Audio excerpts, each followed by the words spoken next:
Alright guys, welcome to Arizona Barbecue Outfitters. I'm about to outfit my Scottsdale here with this pellet fed hopper.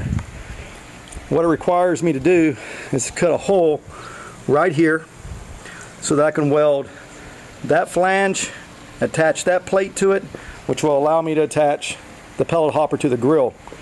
One of the other things I got to do is come inside the grill and cut the charcoal rails out and bring them up so they clear the auger assembly that goes into the grill itself. So I believe it's probably about 2 o'clock, I would say.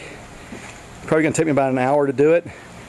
I'll give more video as I'm digging into it. Let's see how long it takes. Alright, I don't know if you can see that. Right there is my hole. Pretty much got it centered and that plate.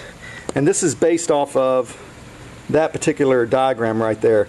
But I'm about to cut the hole, and then I'm going to see if I do indeed need to move the charcoal grate rails. Alright, I got the hole cut out. The problem is, which you probably can't see because it's too dark, but that black rail running right there is too low to prevent the auger from going in there once I weld the flange onto it. So what I've got to do is come around in here and cut that rail out, and the same thing over here, cut that rail out. When I get that done, I'll put the flange plate on, put the auger in place so I can see where it's at, and then remount these rails, or maybe just leave them out altogether and line it with brick. I mean, I'm not really sure, but anyhow, that's what's the next thing I got to do. It took me about 15 minutes to get that hole cut. God, I hate cutting with those grinders, but hey, that's the way it goes. Stay tuned for more. Alright, so I got the flange on. Here's what it looks like. Let me get out of the sunlight. Yeah, the welds came out alright. Had some nasty winds, got a lot of veracity in one spot. But that's what that looks like. And then when you come inside, there's the rails that I cut out right there. I'm getting ready to put them back in place, but there's a hole. So I'm going to mount this thing up, put these rails back in, and I'll be done. I'm about probably 1 hour into the job. Alright, pellet hopper is mounted. Took an hour and 15 minutes. You can see it coming in. I put the rails back in place. You can see where I had to give it a little bit of spacing in there, so if I do pull it back out. Minimal impact on the grill. Lost about a ½ inch of height from when this is at its max height, the cooking grate, down to the charcoal grate. And I'll slide the charcoal grate back in and give you another view of that. Hey, so here it is, man. I modified my Scottsdale.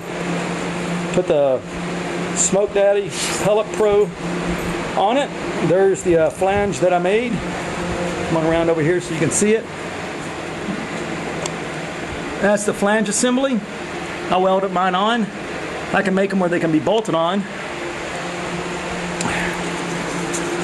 And if you open up the grill itself,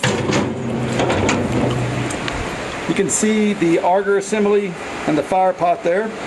Had to modify the rails on the grate for the charcoal grate by bringing them up about a ½ inch, which isn't too bad. But overall, she's ready to do some smoking. Gonna find out next weekend, probably Sunday, with some ribs in there. We'll see how it goes. I do have to make a heat deflector, and it's gonna go, so my vision on this heat deflector is to V it and make it slant from left to right, so you can put a pan up underneath here to catch the grease drippings, and that should do it. Alright, thanks a lot for looking. You guys have a great day.